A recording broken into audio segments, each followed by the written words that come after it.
Hello, welcome to Audio Biography, the podcast, where we talk about the music that changed your lives and ours. I'm your host, Richie Wagner, and today I am flying solo.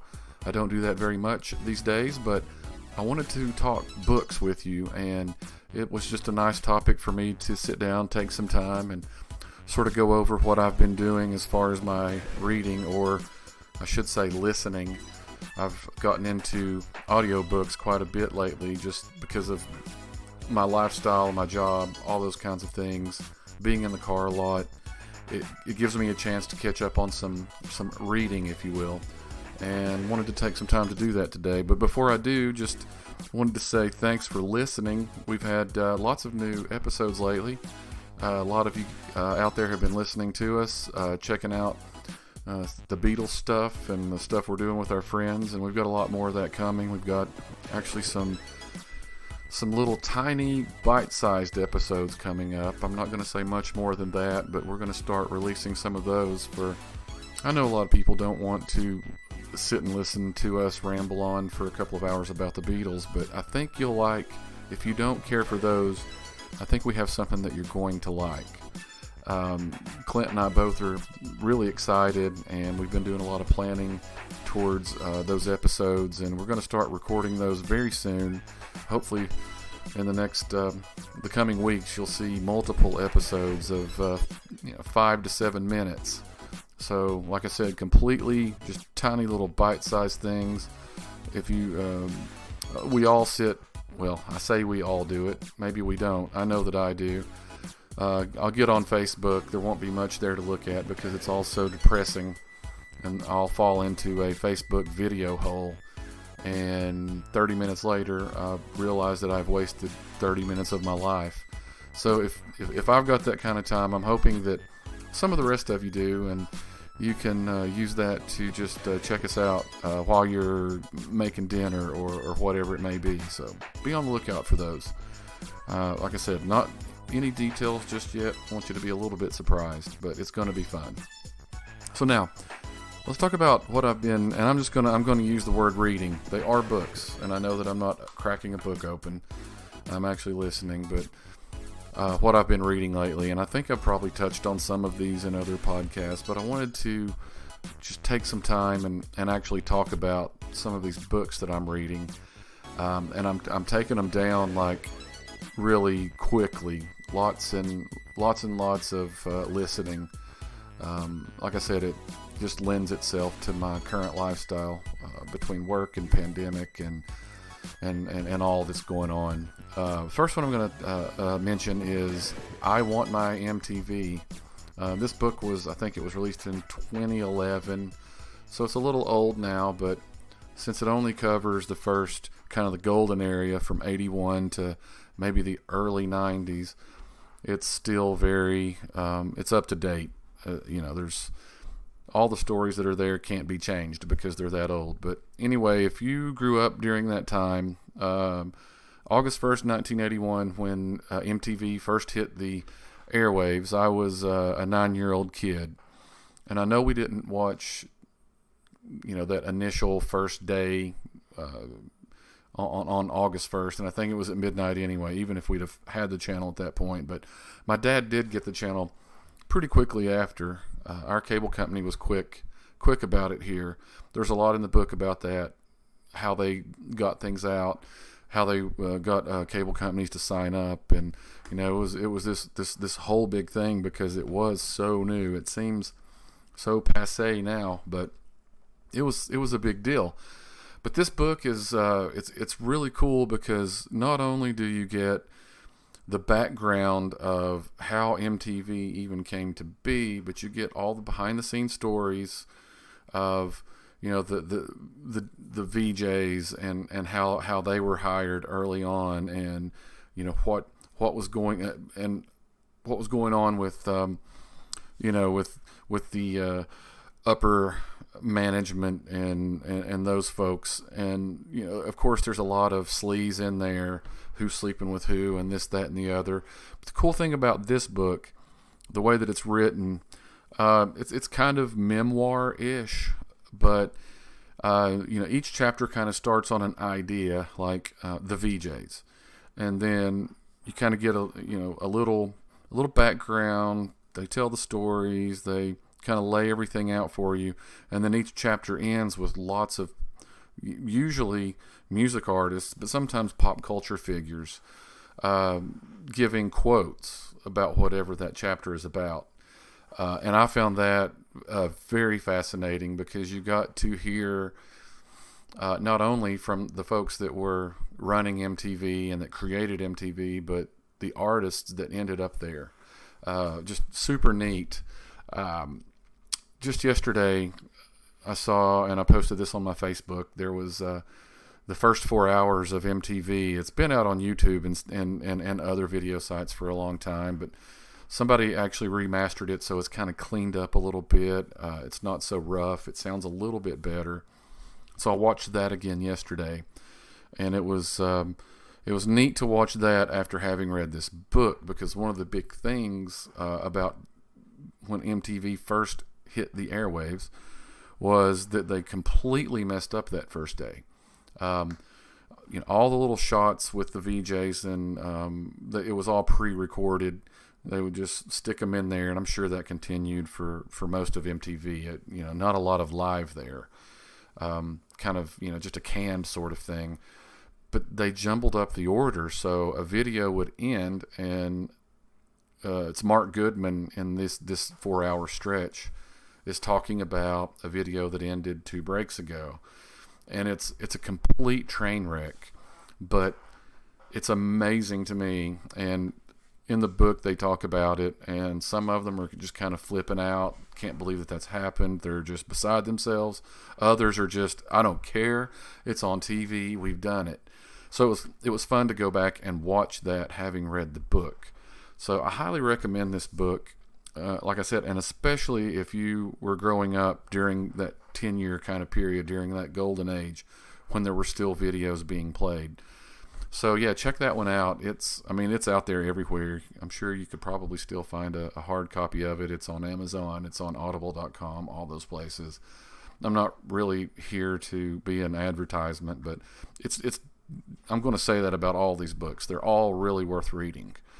When I finished that book, I moved on to a book that came out in late 2018, and I actually got the actual book shortly after. Never really read it.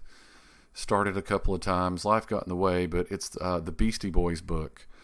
So I did go and grab it on Audible to listen. It's really, really a great story. If you know the Beastie Boys story, you know that you had 3 guys.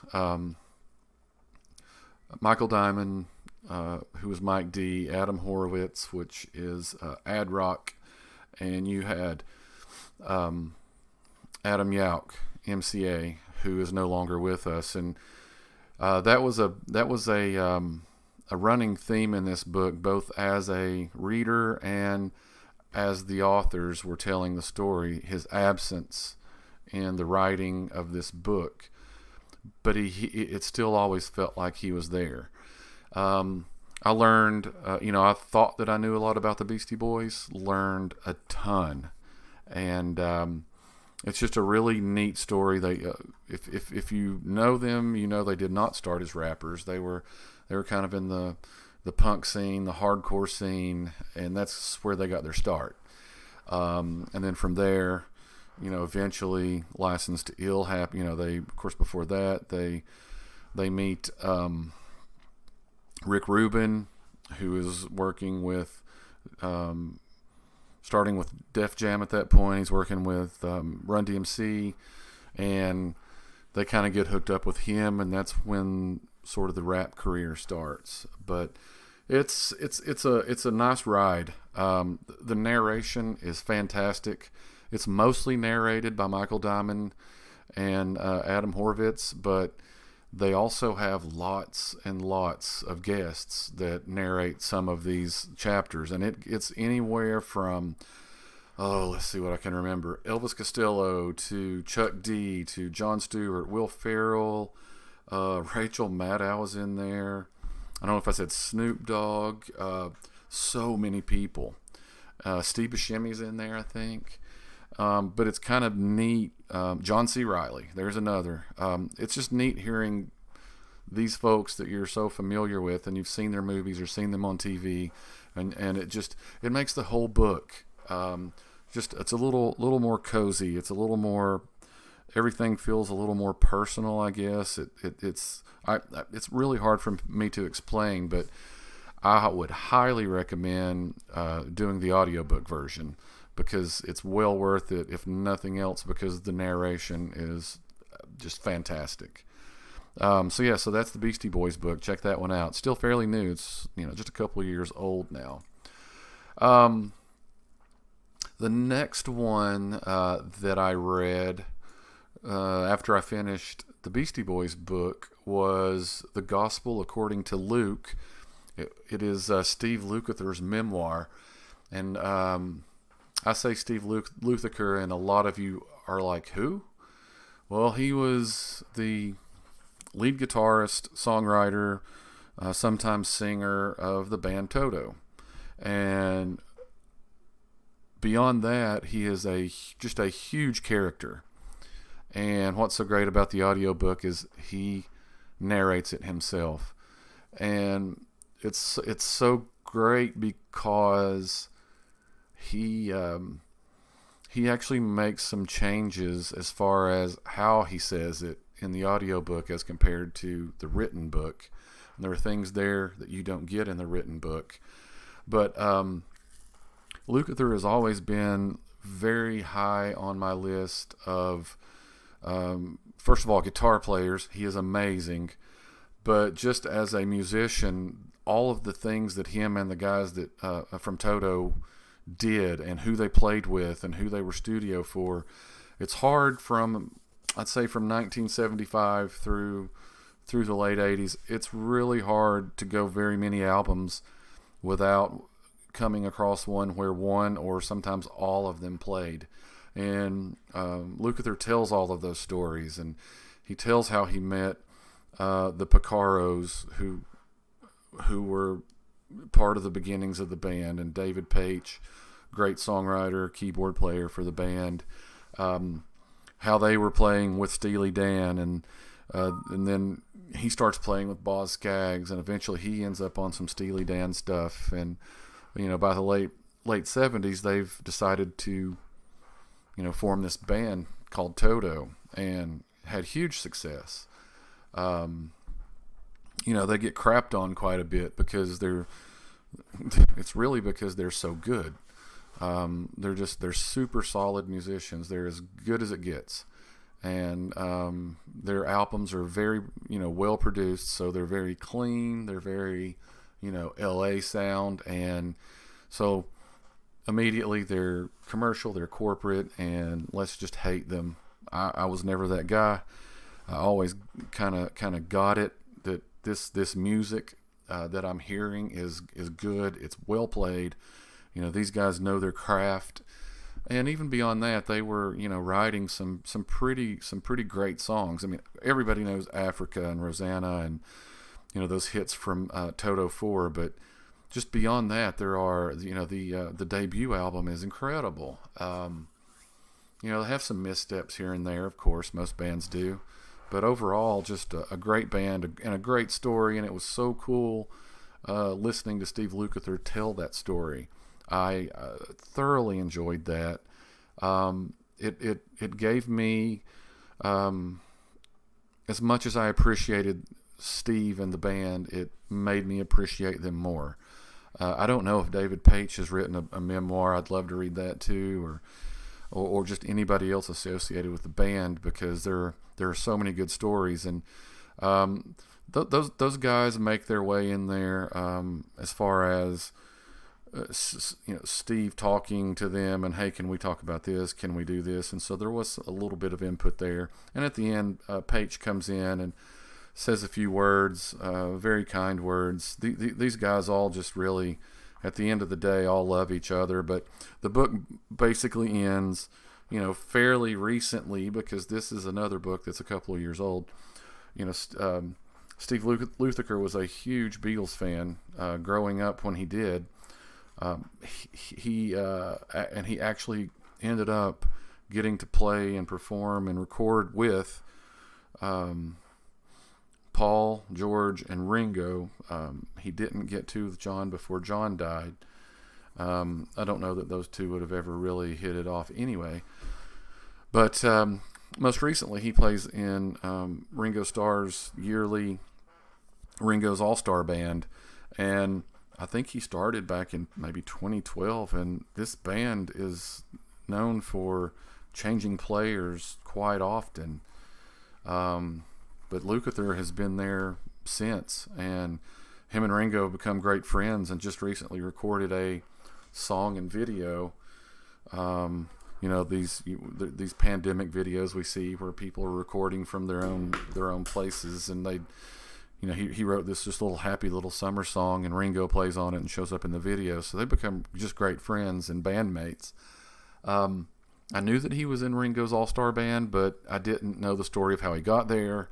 I didn't realize that he's one of the few that's been there for the longest. And just a neat story. If you like Toto, if you love music, and if you like great guitarists, check out the book. Check out some of Steve's musical work, even outside of Toto. He has many, many projects, and they're all worth listening to, for sure. So next up, I have, and this is a book that's been out for a while. I want to say 2012, somewhere around there. It's How Music Works by David Byrne of Talking Heads. I didn't know what to expect going into this book. Some of the reviews that I read weren't great. I knew that it wasn't completely a memoir or a biography, or even an autobiography, even though he wrote it. It's I would say that it's part music theory textbook, part music business advice, part memoir. He does use a lot of things from his career with Talking Heads, and his career that just spanned with solo efforts and Broadway productions and orchestral things. And so he throws personal stories in to make the points that he's trying to make. But the coolest part of this book, and again, this was a little bit probably nonfiction textbook kind of thing, really just talks about why music is scientifically what it is for us, what it does in our brains, why we like certain things, why we don't. Just the mediums that we've listened to it, up until the phonograph, it was all live, never recorded. So you've got most of music history was never recorded. How did it sound then live, as opposed to how it then finally transferred to the phonograph, and then later, the records we know, and then tapes and CDs, and of course now streaming. But that the advent of recording music changed the way we even played music, and that it's quite possible that the music that we have today sounds really different than a Mozart piece from Mozart's time. The other thing is the places that we play music. Is it big halls? Is it outdoors? Is it small chambers?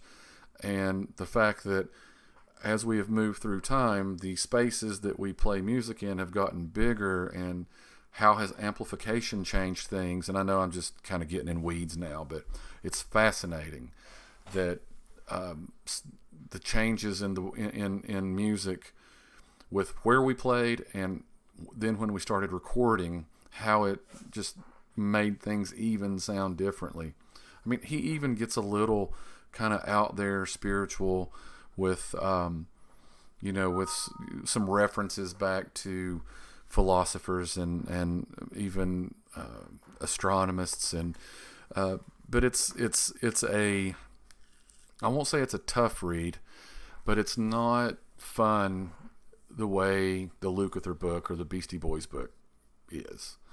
it's a little more. You're actually having to pay attention and learn and absorb, but that's what I loved about it. So yeah, so that's How Music Works by David Byrne, and again, highly recommend it. So just recently, I guess today is a Tuesday. I don't know when this goes out. Maybe tomorrow on Wednesday. But today's Tuesday, and on Sunday, I finished Not Dead Yet, the memoir by Phil Collins.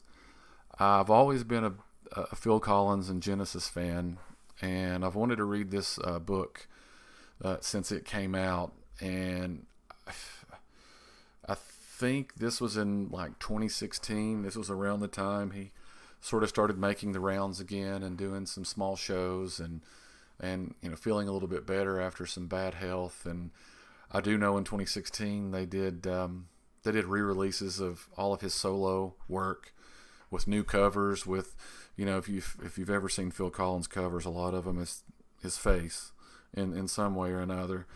And they redid all the covers with this kind of the same picture, but with the current picture of him. And I think this book was sort of a companion to that whole time period of 2015, 16, 17. So this book was I didn't really know as much about Phil Collins as I thought that I did. A lot of these folks I've never really delved into their personal lives anyway. And this book is super personal. He is, as far as I can tell and know, somebody else that was there may be, even more honest. But it felt very honest. He's self-deprecating where he probably should be. He is hard on himself. He talks regrets all through the book. Anytime something is going on in his timeline and he has a regret, it's there. Now, I did know that he had been married multiple times, and of course divorced. I guess it's married 3, divorced 3. Had another serious relationship after the last divorce, and then I think, as far as I can tell, currently he's still back with his 3rd ex-wife. But his woman problems are well known, and an unfortunate part of his personal life. But he talks very candidly about all of that. He talks very candidly about his problem with alcohol really later in his life. I think he said it took him until he was 55 before he started to really drink and drink hard. And the guy almost drank himself to death a couple of different times, causing some of his health problems. Because he's had physical problems from drumming and all that. But it was really neat to read, like it's not a Genesis book, so there's not a ton of Genesis history there. It's everything from Phil's point of view, and joining the band, and the albums that they did together, and then of course when Peter Gabriel left. And I always had this idea, and it's mostly because I've never really researched it. I always had this idea, and I'm sure that I've heard it somewhere, because it apparently is a lot of people think this, that Phil kind of pushed Peter out of the band, and there was animosity there. And according to Phil, that's not really the truth. Now, again, he's telling his own story, so I do want to go read a Peter Gabriel book now.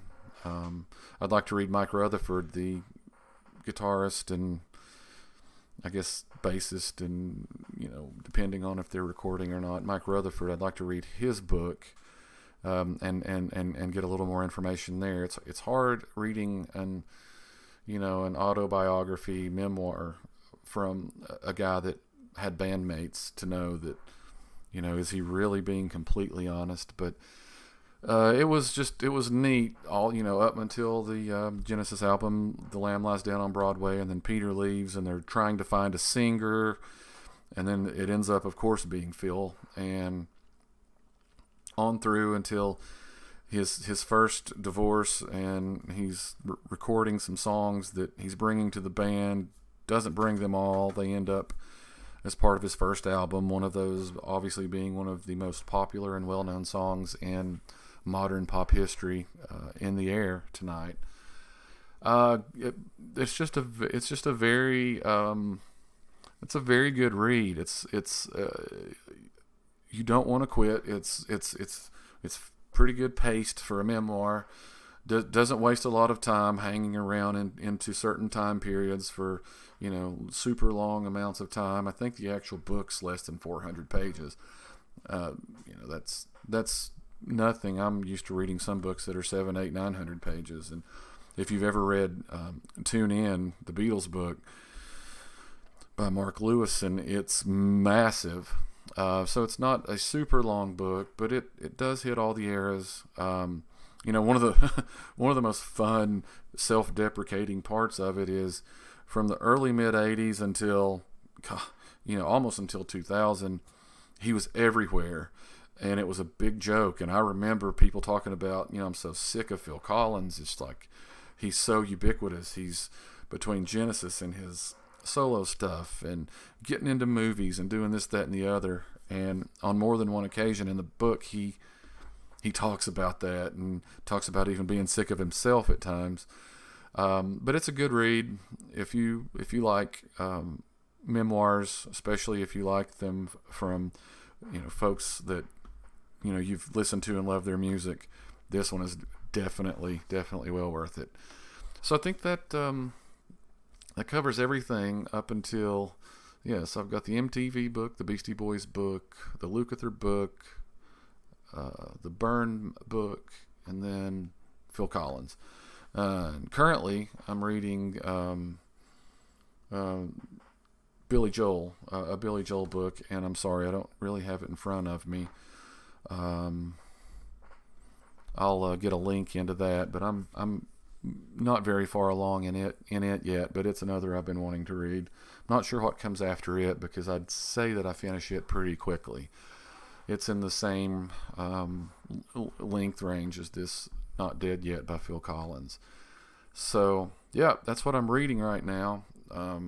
My musical biography memoir kind of reading has been just a big part of what I've had going on for the last few months, especially during the pandemic. And I'm watching less TV.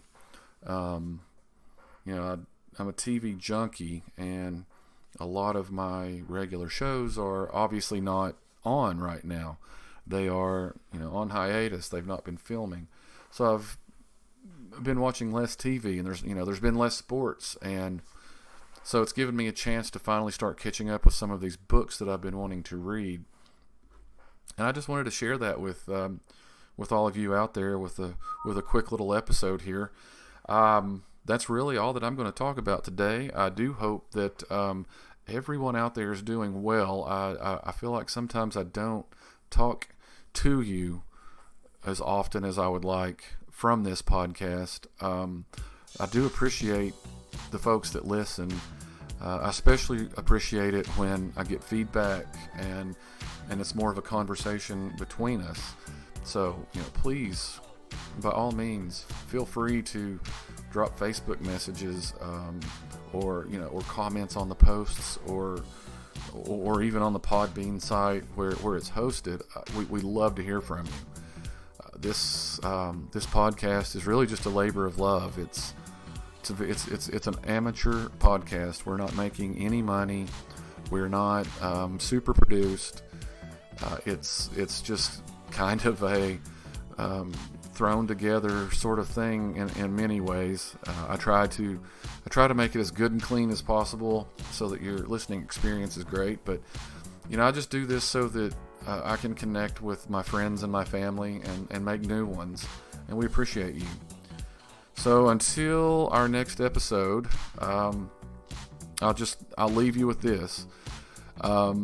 If there are things that you would like to hear us talk about on the podcast, please drop me a message, and we would be more than happy to do that. Let's make this a rapport. Let's not. I don't want this to always be me geeking out over the Beatles. And of course, the next episode that you hear after this one, we will be returning to the Beatles with the White Album. But yes, if you have things you would like to hear us talk about, even if it turns out to be a short little episode, we'd love to do it. So, yep, until next time, I hope you keep listening. I hope you stay safe, and peace and love.